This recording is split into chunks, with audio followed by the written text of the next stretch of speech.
What's up, my fellow small business supporters? I'm Savvy, and today is Bisexual Visibility Day, so to celebrate, I'm going to be doing a collab video with my friend Steven Partridge. Hi everybody in Savvyland. My name is Steven Partridge. I'm an author, a blogger, and an all-around nerd. We are wrapping up Bi-Week on Bisexual Visibility Day. Today is a day where we celebrate bisexuality and bisexual visibility. As a bi guy myself, I have to say I'm super thrilled about this. And when Savvy approached me about doing a collab, I was all for it. Stick around because we have some fun things to talk about today.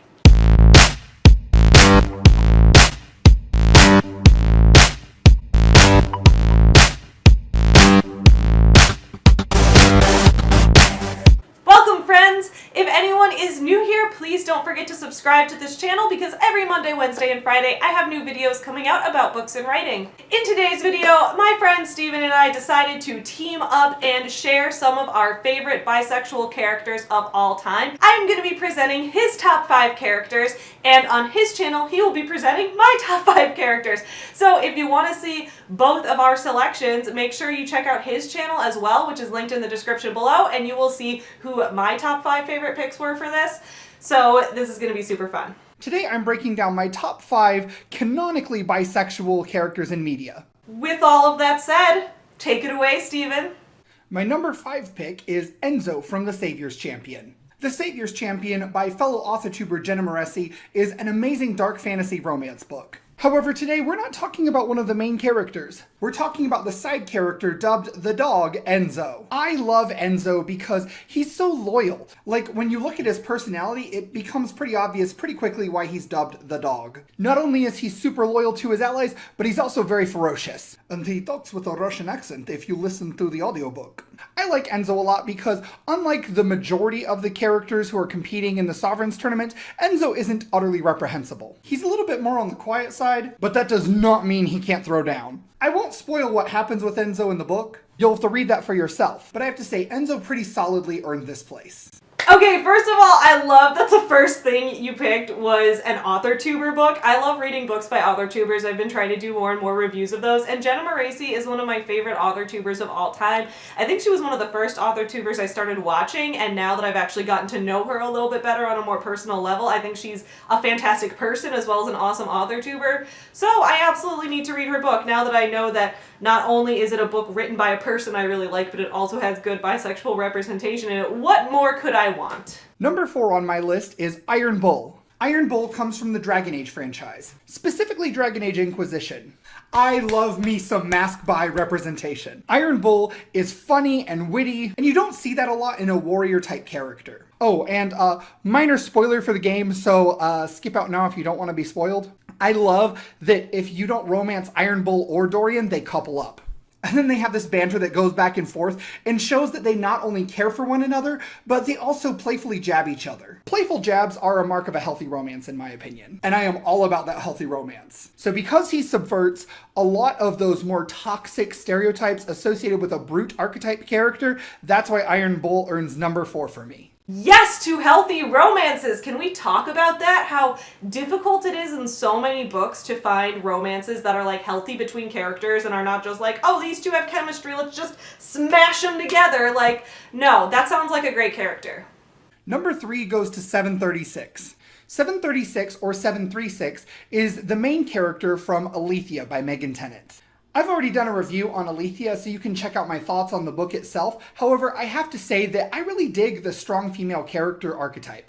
I feel like 736 hits a lot of the same notes that Katniss and Triss from the Hunger Games and Divergent series respectively also hit, but I love how we dive into 736's mental health, especially as it relates to things like trauma. Like, if you're not familiar, you definitely should read the trigger warnings before you pick up Alethea, because there's some heavy stuff in there. But the way we explore the trauma through 736's eyes is really, really interesting, and I love that she's a character that doesn't just let her trauma get her down. She doesn't let it defeat her, but rather she uses it as fuel to keep fighting. I think that reveals a lot of her character.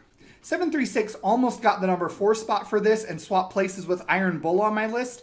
However, I felt like maybe it's just because of the protagonist factor, but I think we get to know 736 just a little bit more than we get to know Iron Bull, and what we get to know, I really like. So that's why 736 is my number 3. Also, it's a little interesting that the 3 is in the middle of her name and she has the 3rd spot on this list. That was not intentional. Another authortuber book! Yes, this is my lucky day. Oh my goodness, now I know I need to read Megan Tennant's book as well. This is perfect also because I've been trying to read more authortuber books, and now you're giving me like excellent recommendations for this, which I really, really appreciate. I just love that we can support so many other authortubers in this community. Like, we're a wonderful group of people. Not to be like full of myself, but we are all a wonderful group of people. Number 2 on my list shouldn't really come as a shock to anyone familiar with my channel. Number 2 is Korra from The Legend of Korra. Now this might be a little bit of a spoiler, so once again, if you don't want a spoiler, then skip to the number 1 slot. Should be pretty easy because I label all my numbers on the bottom of my screen. Are all the spoiler people gone and out of the room? Awesome. Asami came really close to earning this spot for me.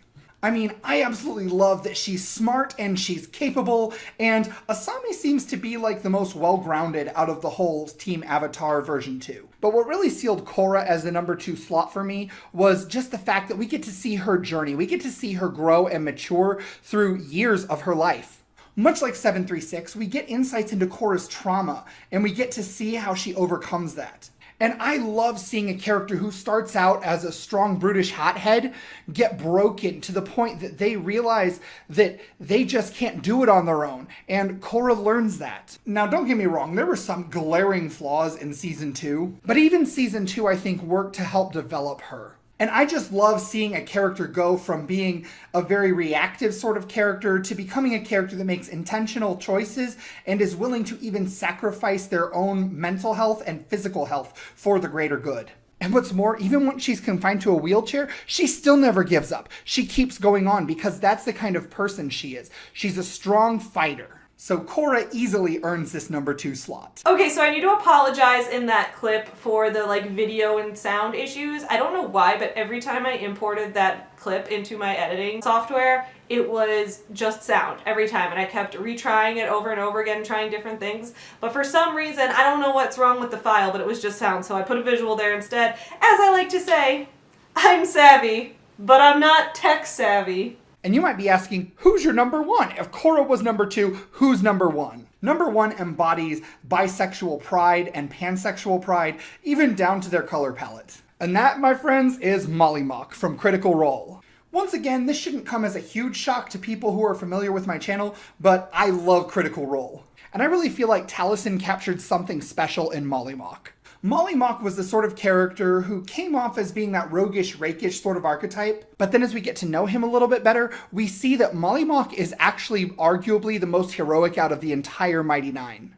More spoilers, so once again, skip ahead if you don't want to hear them. Spoiler people are gone again, right? Cool. And once again, it might sound kind of strange to hear me say this, but I loved Molly's death. I think that Molly's death was one of the best ways to portray a character death, period.